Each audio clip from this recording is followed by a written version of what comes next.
माझा ना लावला ना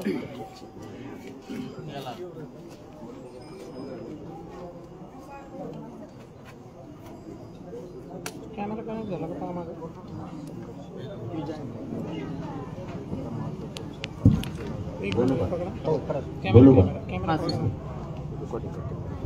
आपलं हे 10 महिन्यापासून आंदोलन सुरू आहे मराठा समाजासाठी. मराठा समाजाला आरक्षण मिळावं. आपण याची परवानगी सुरुवातीलाच घेतली. फक्त ज्या ज्यावेळेस आंदोलन उपोषण सोडले त्यावेळेस ते स्थगित केलेले पुन्हा सुरू केलेले. स्थगितचा नियम असा आहे, स्थगिती उठून पुन्हा सुरू करता येईल. तसं आपण याच्या मागेही उपोषण सोडले होते, पुन्हा पुन्हा सुरू केलं. तसंच हे सुद्धा आहे. आपण हे आमरण उपोषण 4 जूनला करणार आहे, म्हणजे उद्या सकाळी 10 वाजता. स्थगित केलेले पुन्हा सुरू केले, याला परवानगीची गरज नाही. तरी पण प्रत्येक वेळेस उपोषण सुरू करताना आपण माहितीसाठी म्हणून परवानगीसाठी आणि संरक्षणासाठी त्यांना वेळोवेळी निवेदन दिलेले. तसं आपण पाठीमागच्या 1 महिन्यात दिलेलं आहे, 15-20 दिवसात दिलेलं आहे इथून पाठीमाग. पण त्यांनी आता ते किती तारखेला दिलेलं आहे? 22/5 दिलेलं आहे. म्हणजे आज 3 जवळपास 15-20 दिवस झाला आपण हे निवेदन दिलेलं आहे त्यांना परवानगीचं. म्हणजे परवानगी 10 महिन्यापूर्वीच काढलेली 29 ऑगस्टलाच. तरी स्थगित केलेलं पुन्हा पुन्हा माहिती आपण प्रत्येक उपोषणाला देतो तशी यावेळी दिली. कधीच आपल्याला अडथळा आलेला नाही इथून माग उपोषण करायला. आता उद्या तारीख हे 4, समजून घ्या. मी लय महत्वाचं सांगतो. 4 तारीख उद्या 10 वाजता आपण उपोषणाला बसणार. पोलीस प्रशासनाने शासनाच्या दबावातून, शासनाचा दबाव वरून आलाय, त्यांच्या दबावातून आपल्याला 3 तारखेला 6 वाजता, म्हणजे आता 7 वाजले, 6 वाजता परवानगी नाही म्हणतात तुम्हाला उपोषण करायला. उपोषणाला परवानगी नाही त्याचं कारण काहीच नाही. इथून माग स्थगिती केली, पुन्हा उपोषण केले, तेव्हा नाही अडचण आली यांना. आता कुठून अडचण आली यांना कशाची? मग यांना कारण दिलं त्यांनी आपल्याला 6 तारखेपर्यंत आदर्श आचारसंहिता आणि कायद्याचं पालन केलं पाहिजे. फक्त हे एक कारण सांगितलंय. आणि आणखीन निवेदनाचं दुसरं एक कारण, असं कारण दिलंय त्यांनी. आता मी त्यांना प्रश्न विचारलाय, तेव्हाच तुम्हालाही सांगतो. त्यांना प्रश्न विचारलाय, आचारसंहितेत आमरण उपोषण करता येत नाही किंवा आंदोलन करता येत नाही, तर अंबडला कडक आचारसंहितेत तशी समोर आंदोलन सुरू होतं, ते कसं काय होतं? त्यांना उत्तर देता नाही आलं. तेच नाही देता आलं. आचारसंहितेचं आम्ही पालन करतो, 100% आम्ही पालन करतो. आचारसंहितेचं, कायद्याचं सन्मान आम्ही करतो. आम्ही तुम्हाला तसं निवेदन पण दिलेलं. आणि हे सलग आंदोलन चालू आहे. म्हणजे हे काय अचानक नाही सुरू झालं ना करायला, हे सलग सुरू आहे. त्याच्यामुळे सलग सुरू असणारं काही असलं तरी रोखता येत नाही. तरी त्यांनी आपल्याला समजपत्र दिले. आता मला सांगा, तुम्ही 6 वाजता समजपत्र दिले, उद्याच्याला 4 तारीख आहे. माग सभा आपल्या काही रोखल्या होत्या, त्यावेळेस 4-4, 5-5 दिवस टाइम होता. आपले बांधव हायकोर्टात गेले, मान्य न्यायालयाने आपल्याला न्याय दिला, आंदोलन सुरू झाले. मुंबईच्या वेळेस सुद्धा आपल्याला रोखलं, मान्य न्यायालयाने आपल्याला रोखलं नाही. त्यांनी सांगितलं तुम्हाला मुंबईत येऊ द्यावं लागेल. आपल्याला आमरण उपोषण करताना एक याचिका दाखल झाली होती करायचं नाही म्हणून. तिथं मान्य न्यायालयाने आपल्याला न्याय दिला. तुम्ही आमरण उपोषण करायचं, त्यांचा अधिकारी लोकशाहीनं घटनेनं दिला, ते रोखता येणार नाही. हे न्यायालयाने झापिलं यांना. आता मला सांगा, 4 तारखेला आमरण उपोषण करायचंय. सरकारकडून, गृहमंत्र्याकडून दबाव आलाय. गृहमंत्र्याकडून दबाव आलाय की हे आंदोलन होऊ द्यायचं नाही. तुम्ही आम्हाला नोटीस कधी देताय? मी त्यांना विचारलं, तुम्ही जर 3-4 दिवसापूर्वी दिली असती तर आम्ही मान्य न्यायालयात गेलो असतो. तुम्ही आत्ता दिली. आता आम्ही न्यायालयात जाणार का? रात्रीतून न्यायालय कसं न्याय देणार आम्हाला? उद्या सकाळी आम्हाला बसायचं. तुम्हाला आम्ही 22 तारखेला दिलेलं निवेदन आहे. निवेदन तसं 29ला, म्हणजे 10 महिन्यापूर्वी दिलेलं आहे. द्यायची गरजच नाही, पण तरी दिलंय.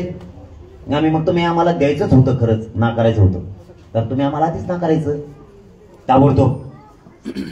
तुम्ही तेव्हा नाही नाकारलं, आता तुम्ही आम्हाला आत्ता नाकारायला लागला 6 वाजता. आत्ता रात्रीतून मान्य न्यायालय पुढे जात नाहीत, आम्ही जाता येत नाही. उद्या तुम्हाला होऊ द्यायचं नाही याचा तासात डाव दिसतोय त्यांचा. आचारसंहितेचे खोटे गुन्हे आपल्याला दाखल करायचे म्हणजे आपण कायद्याचा सन्मान करत नाहीत, असा एक त्यांचा याच्यातला डाव. यांचं दुसरं कारण काय आहे की लोकसभेच्या निवडणूक आहे, निकाल कायदा सुव्यवस्थेचा प्रश्न निर्माण होईल. आमची तुम्हाला विनंती आहे प्रशासनाची की आपण एक 2-3 दिवस पुढे ढकलावं. 6 तारखेपर्यंत आचारसंहिता आहे आणि कायदा सुव्यवस्था बिघडून उद्या ही आहे. म्हणजे यांना 2 कामं ध्यानात ठेवा. काय करायचं, आचारसंहितेचं उल्लंघन केलं म्हणून आपल्यावर ठपका ठेवायचा आणि खोटे गुन्हे दाखल करायचे. तुम्ही आता डाव करू नका, डावी.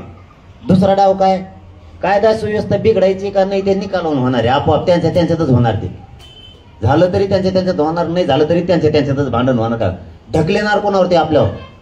समजलं तुम्हाला, ते आपल्यावर ढकलेणार. यांनी कायदा सुव्यवस्था बिघडी आपण, म्हणजे आपलं घोर गरिबाचं करोडो लोकांचं आंदोलन असं चिरडायचं, हे डाव टाकलाय. हे 2 डाव आहे त्याच्यात. कोणी निवेदन दिलं फिवेदन दिलं ते डाव नाही, ते घेतलंय त्यांनी याच्यात, पण तो डाव नाहीये. त्या डावाबद्दल मी त्यांना सांगितलं. समजा आता आमच्या इकडच्या कोपऱ्याला दलित बांधव आहे, ते जर तिकडे उपोषणाला बसले, इकडचे मराठे म्हणू शकत नाहीत तुम्ही उठा म्हणून, कारण त्यांच्या अधिकारात हे सर भांडते.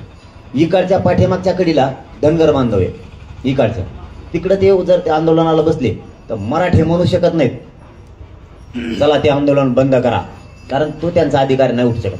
आपल्या इथंही आंदोलन उभा राहिले होते, आपण नाही म्हणलो उठवा. जर कोणी सही करून निवेदन देऊन जर मराठ्याचं आंदोलन उठत असलं तर एकामेकाच्या उठीत येत लगेच. मी सांगितलं त्यांना, मी उद्या त्याला निवेदन देतो, मोदी साहेबांनी किंवा राहुल गांधी साहेबांनी शपथ घेऊ नये सरकारची, नाही घेणार का ती. मी त्यांना दुसरा प्रश्न केला, जालन्याच्या कलेक्टर ऑफिस समोर किंवा अंबडच्या तहसील समोर लोक आमरण उपोषणाला बसतात. अंबडच्या लोकांनी जर निवेदन दिलं आम्हाला यांच्यामुळे त्रास होतोय, जायला त्रास होतोय, गाड्याला त्रास होतोय, तर तुम्ही ते सगळे उठवणार का. किंवा मी निवेदन दिलं की ही इथं कलेक्टर ऑफिस झाल्यामुळं आमच्या लोकांना लय त्रास व्हायला लागला, हे कलेक्टर ऑफिस उचला आणि इथून अमरावतीला जाऊ द्या, आमच्या लोकांना लय त्रास व्हायला लागला, असं जमल का. याचं उत्तर त्यांच्याकडे नाही. म्हणजे हे असले कारण. आता त्यांचा खरा डाव असा दिसतो सरकारचा, प्रशासनाला दोष देऊन उपयोगच नाही. सरकारचा असा डाव आहे, बरीच फोडाफोडी करून त्यांना मराठ्यांचं आंदोलन मोडायचं दिसतंय असा अंदाज आहे. दुसरा, यांना काय करायचंय की हे निवडणुकीचं निकालाचं कायदा सुव्यवस्थेचं आपल्याला दाखवायचंय आणि कुठं काही झालं तरी ते आपल्यावरच ढकलायचं, आपल्यावरच. ही डाव या आपल्यावर ढकलायचं. मी एकूण त्यांच्या बोलण्यावर माझ्या लक्षात आलं आणि मी चतुर आहे, समाज चतुर आहे म्हणून हे उघडं पडते आणि आपण टिकलेलो तितक्या दिवस म्हणून टिकलेलो आहे. त्यांचा दुसरा असा प्लॅन आहे त्यांचा की आचारसंहितेचं उल्लंघन केलं, आचारसंहितेचे गुन्हे मग आपल्यावर दाखल करणार आणि आचारसंहितेचे गुन्हे शक्यतो झाले नाही पाहिजे. मग हे सांगायचं आचारसंहितेच्या आत यांनी केलं उपोषण, मग काय पर्याय. मग हे जाणून बुजून आपल्याला गोत्यात आणायचं. निवेदन फिवेदनाचं काय नाही, जे कोणी निवेदन दिलं ना त्याचा काही विषय नाही, त्याच्याबद्दल आम्हाला काही वाटलं नाही वाटणार नाही. हजारोंना विरोध केलेला आहे. आम्ही 10 लाख लोकांच्या सह्या देऊ किंवा कुणी दिलं हे आंदोलन बंद नाही करीत मी. कसला विभाग येऊन द्या तुम्ही, कुणी येऊ दे, हे आंदोलन मी बंदच नाही करीत. मराठ्याला आरक्षण मिळूच काही होते ते, माझा जीव गेला तरी नाही. फक्त डाव ओळखायला लागते आणि मग करायला लागते. डाव काय ओळखायला लागते, आचारसंहितेचे खोटे कारण सांगून खोटे गुन्हे दाखल आपल्यावर करायचे. सरकारला इथं सापडत होतं, आपण कुठं सापडू नये, त्यांनी सापडायचंय विनाकारण खोटं बोलू. दुसरं की निकालात काही कुठं महाराष्ट्रात वाद होते, कुणी पेतेन ते त्यांच्यात पडते, त्यांच्या भांडणं करतात, आपल्यावर ढकली ते. आपले बांधव इथं हजाराने येणार आहेत, मी जबाबदारी बोलतोय, इथं हजारांना लाखांना येणार आहेत उद्या. त्यांचेच लोक म्हणजे आपले बी काही मिसळलेले आता फुटलेत ना काही, आपले जातीकडून राहण्याऐवजी सरकारकडून राहायचंही वाटतं किंवा जातीचं वाटतं, काय जे असेल ते त्यांना माहित, आपल्याला काय माहित नाही. आपल्याला काय कोणाचं नाव घ्यायची गरज नाही, त्यांना महत्व द्यायची गरज नाही आपल्याला. हेच घडून आणू शकतात. इथं वळताना जाताना गाड्या, येताना जाताना गाडी इकडे घे तिकडे घे, दारात लावू नको, आमकं कर, त्यांनीच धिंगाणा करायचा आणि आपल्यावर लोटायचं. हेच करू शकतात जर हे जातीच्या विरोधात आंदोलनाच्या विरोधात येऊ शकतात, तर हे सुद्धा ते करू शकतात. कोणाची गाडी पेटून दी, आपल्याच यांची इकडे भेटायला आल्यावर तिकडे मोकळी असताना हे कुठाने करणं हे करू शकतात. आणि जातीय तेढ हेच निर्माण करू शकतात. हे ज्यांना आंदोलन व्हावं नाही वाटतं ना, ते कोण आहेत, हेच करू शकतात. आता यांना जातीचं पाप डोक्यावर घ्यायचं आहे, त्याला आपण काही करू शकत नाहीत कुणीच. आपला त्यांच्यावर रोष बी नाही आणि समाजाचा नाही, समाजाने धरू बी नाही. ज्याची त्याची नियत असती आणि नियतीला कोणीच काही करू शकत नाही. शेवटी नियत म्हणजे ही काय असती हे आता त्याला नाविलाज. ज्याची त्याची नियत असते, आपली नियत समाजाच्या बाजूने. त्याच्यामुळे हेच घडून आणते 4 तारखेला. आणि ते निवडणूक ढकली ते. आणि आपल्याला काय म्हणते, तुम्हाला आधीच नोटीस दिली आणि कायदा सुव्यवस्था बिघडणारी आचारसंहिता आहे आणि 6 तारखेपर्यंत तुम्ही करू नका. आणि म्हणलो होतो, तुम्ही ऐकलं नाही, तुमच्यावर आलं, करा बंद आहे. म्हणजे हल्ला फल्ला पुन्हा करणं, गुंडाळून नेणं, पुन्हा आपल्यावर खोट्या केसेस करणं, हे यांचा आत्ताचा डाव होता. म्हणून आम्ही आता असं ठरवलंय, आम्ही म्हणजे गावकरी बसलो होतो, बाकीच्यांना नाही, पण गावकरी आम्ही बसलो मध्ये. ग्रामस्थ म्हणून त्याला गावकरी ऐवजी, कारण ग्रामस्थ म्हणजे जेवढे आंदोलन होते ते. आम्ही ग्रामस्थ बसलो म्हणलं काय करायचं. मला तरी वाटतं की हे आपल्यावर ढकलेणार आहेत, हे डावे, यांचा डाव आपण शिजून देऊ नये. कारण आता बहुत डाव मोडलेले, आपण जितकंच ठरित होत ते खरं ठरलेलं आहे आतापर्यंत. त्यामुळे हे एवढंच यांना कारण आहे, निवेदन फेवेदनाचं कारण नाही, ते बहाणा आहे. निवेदनावर जर आंदोलन बंद झाले ना, उद्यापासून नुसते निवेदनच राज्यात सुरू होते. कुणी आंदोलन केलं की निवेदन देणार. उद्या राष्ट्रवादीने केलं, भाजपने केलं, शिवसेनेने केलं, मनसेने आंदोलन केलं की त्यांनी करू नये, हे मग निवेदन बंद. त्याचं आंदोलन ते होऊ शकत नाही. कोणत्या जातीने उद्या आंदोलन केलं की बाकीच्या जाती मग निवेदन देणार, त्यांचं बंद करा. ही नवीन ट्रेड पडणार आहे मग हे. त्यामुळे निवेदन विषय नाही. या निवेदनाच्या नावाखाली त्यांनी गोड बोलून, सरकारनं डाव टाकून निवेदन आमिषे देऊन, काही देऊन ते घ्यायला लावले. आता एवढं मोठं मराठ्याचं आंदोलन मोडीत काढायचं पाप निवेदन देणाऱ्याला डोक्यावर घ्यायचं. सरकारने त्याचा डाव साधला. पण मग कारण काय, आचारसंहितेचं कारण दिले, निवडणुकीचं निकालाचं दिले की तिथं कायदा सुव्यवस्था बिघडत. तर मग आम्ही आता असं ठरवलंय की आपण इतके दिवस थांबलो, आणखी 4 दिवसांनी काय होईल, मागं तर नाही हटायचं. हे 4 तारखेला कुठे येणार आहे, डाव कळाला ना, आपल्याला माहित झालं, ह्यो आपल्याला हाणणार आहे, माहित झालं ना, आता हाणणार आहे ह्यो.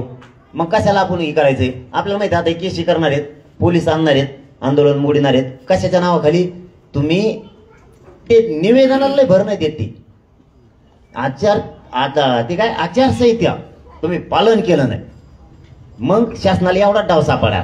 आता निवेदनावर जर झालं तर उद्या मी सुद्धा देऊ शकतो, किंवा मराठी देऊ शकते, मोदी साहेबांनी शपथ घ्यायची नाही, किंवा राहुल गांधी शपथ घ्यायची नाही, किंवा देवेंद्र फडणवीसांनी शपथ घ्यायची नाही, किंवा सरकार हे आम्हाला आवडत नाही, इथं लई गर्दी होती मंत्रालयाच्या पुढे, हे मंत्रालय इथून बंद करा आणि तिकडे सिक्कीमकडे न्या. कारण मग जर हे निवेदनावर आंदोलन बंद होत असलं तर उद्यापासून हे ट्रेड सुरू होणार राज्यात, पुऱ्या राज्यात. निवेदनामुळे आंदोलन बंद होत असलं तर निवेदनामुळे खोटं असणारं आरक्षण सुद्धा रद्द करावं लागेल. मग तुम्हाला आम्ही त्याच्यात निवेदन देणार, तुम्ही खोटं आरक्षण जे दिलेलं आहे त्यांना ते आरक्षण बी रद्द करा, आमचं 16% वरलं चोरलेलं ते बी रद्द करा. मग निवेदनावर जर खेळ होणार असला तर मग तुमच्या याच्यावर बी होणार आहे. फक्त त्यांनी याच्या आडून आचारसंहितेच्या नावाखाली ते आपल्यावर खोटे गुन्हे दाखल करतील असा आम्हाला अंदाज होता. ते मत होते आम्हाला मोडीत नाही काढायचं, काही नाही करायचं, पण आम्ही परवानगी नाकारली. म्हणलं परवानगी नाकारायचं कारणच काय, कसं नाकारू शकताय तुम्ही?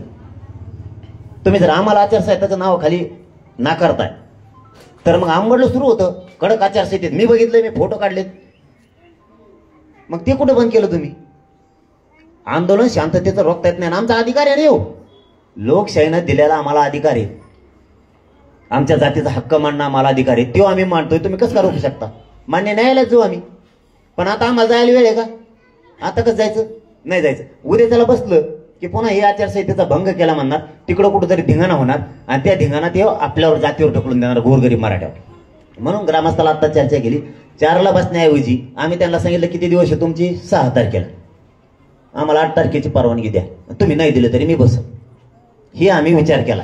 तर मला असं वाटतं आपण हे मान्य करावं सगळ्यांनी.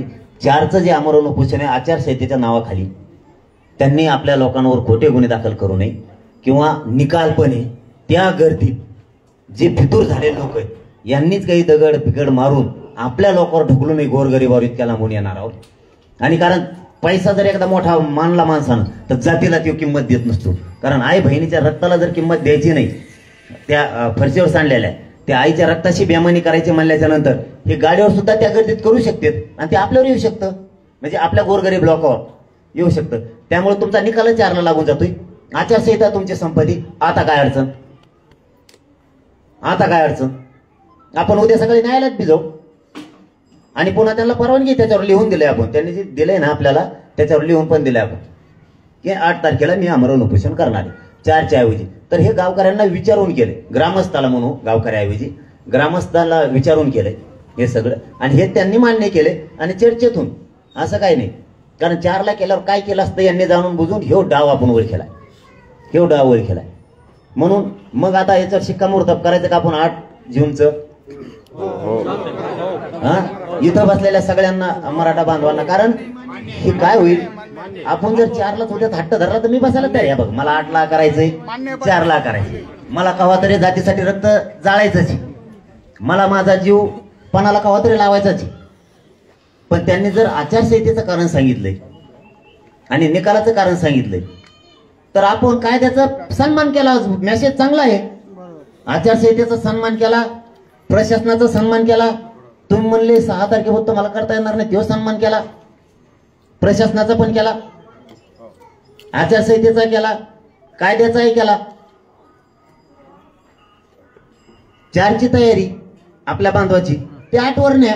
रात्रीतून मेसेज फिरवा सगळेजण, सगळे शांत राहा, सगळे शांत राहा, आपण शांत राहू. 8ला पुन्हा आमरण उपोषणावर बसून नाही परवानगी दिली तरी बसतो.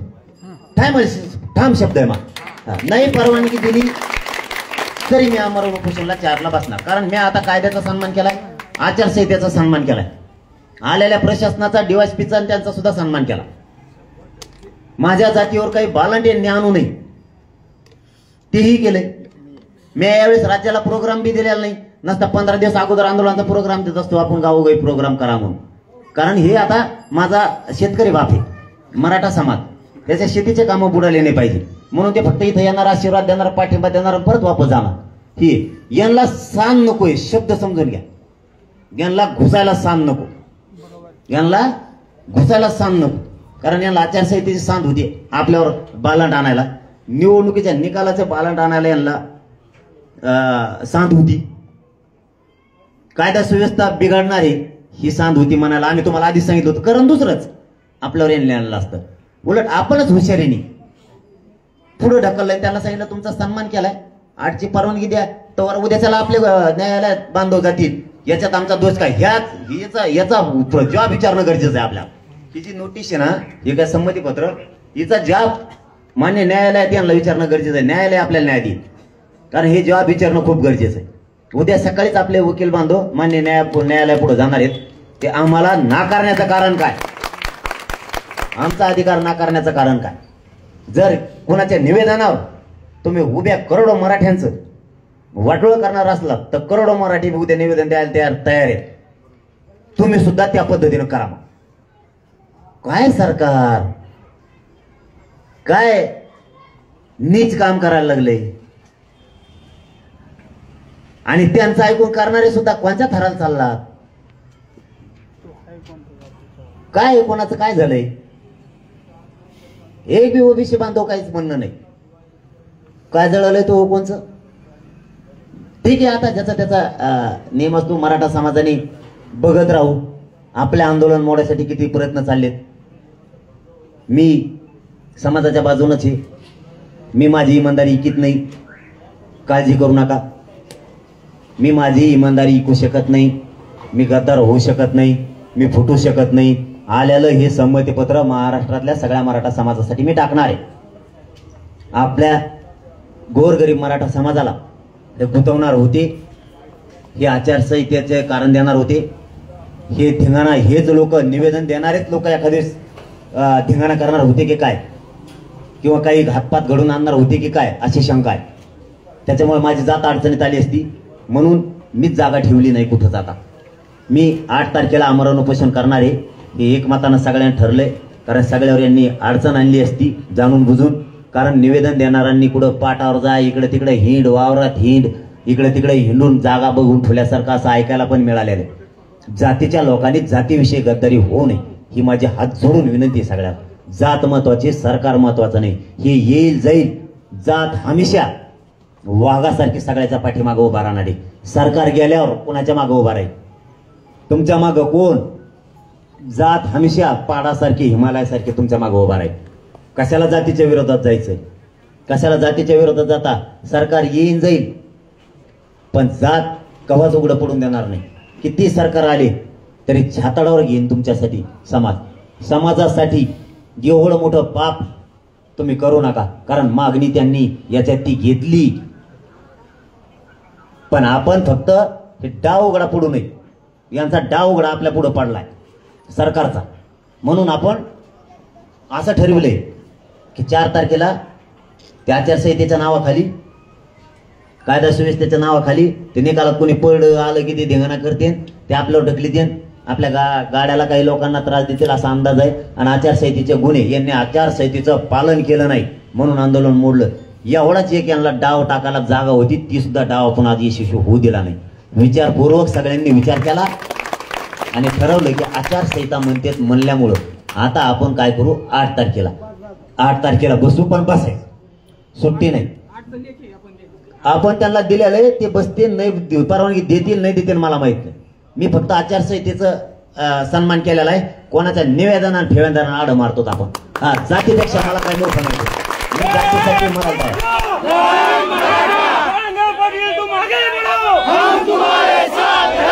जातीसाठी माझ्यासाठी कर्म, माझं जातीसाठी लढणं माझी जबाबदारी, ते मी लढतोय. मी 8 तारखेला बसणार आहे. मग 8 तारखेला परवानगी नाही दिली, गोळ्या जरी घातल्या तरी मी झेलणार आहे. फक्त एवढ्या वेळेस कायद्याचा सन्मान मी करणार आहे, आचारसंहितेचा सन्मान करणार आहे. आणि त्या निकालाला सुद्धा कायदा सुव्यवस्था बिघडणं असं त्यांचं म्हणणं आहे. एकूण अंदाजा सगळा लक्षात घेतला, राज्यात हेच घडून आणतील आणि आपल्या जातीवर ढकली देईल. त्याच्यामुळे आपल्या जातीला आता मराठा समाजाला माझं आज या अंतरवली गावातून तुमचा मुलगा म्हणून आव्हान आहे. शांत, कोणी निवडून आला कोणी पडला तरी आपण पोस्ट करायचं नाही, काय नाही, मजा बघायची.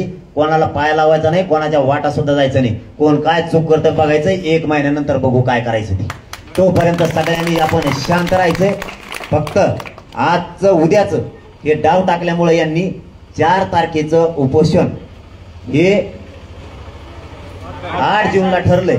आणि सगळ्यात महत्वाचं, आचारसंहिता नाहीये, यांना हे आंदोलन मोडायचं होतं. आणि काही आपलेच लोक हाताखाली धरून आपल्या जातीचं आंदोलन, आपल्या लेकराला औषध पाजायचं काम सरकारनं आपल्याच लोकांच्या हातातून सुरू केलेलं आहे, आपल्याच लोकांच्या हातातून. पण आपली इच्छा नाहीये 4 पैसे घेऊन त्यांचे लेकरं सुखात राहतील, आपल्या लेकराला औषध पिची वेळ येईल म्हणून आपल्याला कोणाचं नाव पण घ्यायचं नाही आणि कोणी कोणाला बोलायचं सुद्धा नाही.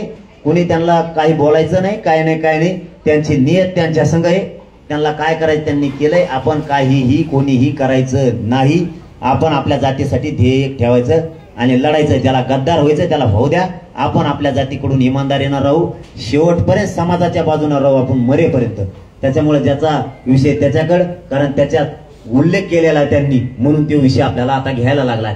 पण आपण वळ केलं त्याच्यामुळं काही होत नाही. कारण अशा जर सह्या कोणी देऊन, निवेदन देऊन जर आंदोलन थांबले तर आपण सुद्धा बाकीच्या आंदोलन बंद करू शकतो. आपणही बंद करू शकतो, सगळं बंद करू शकतो आपण सुद्धा. म्हणून माझी सगळ्यांना विनंती आहे, महाराष्ट्राच्या सगळ्या मराठा बांधवांना 4 तारखेचं आमरण उपोषण हे 8 जूनला होणार आहे. सगळ्यांनी याची दक्षता घ्या, सगळ्या पोस्ट फिरवा, सगळ्यांनी शांत राहा. कोणी कायदा सुव्यवस्था बिघडणार नाही याची काळजी घ्या. राज्यात शांतता राहिली पाहिजे. 8 जून पासून पुन्हा आपला लढा सुरू होणार आहे. यांनी आदर्श आचारसंहितेच्या नावाखाली आपल्याला दाबायचा प्रयत्न केलेला आहे. पण खरं कारण निवेदन आहे असा अंदाजा दिसतोय. त्याच्यामुळं, कारण यांनी आतापर्यंत आचारसंहिता होती तर आपल्याला संमतीपत्र दिलेलं नाही. यांनी आधी द्यायला पाहिजे होतं. आज 2 वाजता निवेदन दिले आणि 6 वाजता लगेच आपल्याला परवानगी नाकारली जाते. याचे कारण सरकारला दोष द्यायचा, हे बाकीच्यांचा काही दोष देऊन उपयोग नाही. बाकीच्या त्याच्यात काही दोष नाही. याचं सरकार घाण आहे. म्हणून सगळ्यांनी सगळे शांत राहा. आपण कोणालाही बोलायचं नाही. कोणाला फोन लावायचा नाही, कोणी निवेदन दिलं म्हणून सुद्धा विचारायचं नाही. आपण 8 तारखेला आपलं आमरण उपोषण सुरू होणार आहे आणि आंतरवालीला 4 जूनला कोणीही येऊ नका. सगळे आपण आपल्या गावात राहा. कोणीही 4 जूनला येऊ नका. ही सगळ्यांना हात जोडून विनंती आहे. आपलं आमरण उपोषण 8 जूनला आहे. 8 जूनला तयारी करा. मी 6 जूनला शक्यतो बहुतेक राज्याभिषेक सोहळ्यासाठी दर्शनाला जाणार आहे. त्यामुळं आपण सगळ्यांना विनंती आहे, 4 जूनला कोणी येऊ नका. 8 जूनला परवानगी नाकारली तरी बसणार आणि गोळ्या घातल्या तरी बसणार. सकाळी 10 वाजता 8 जून. धन्यवाद.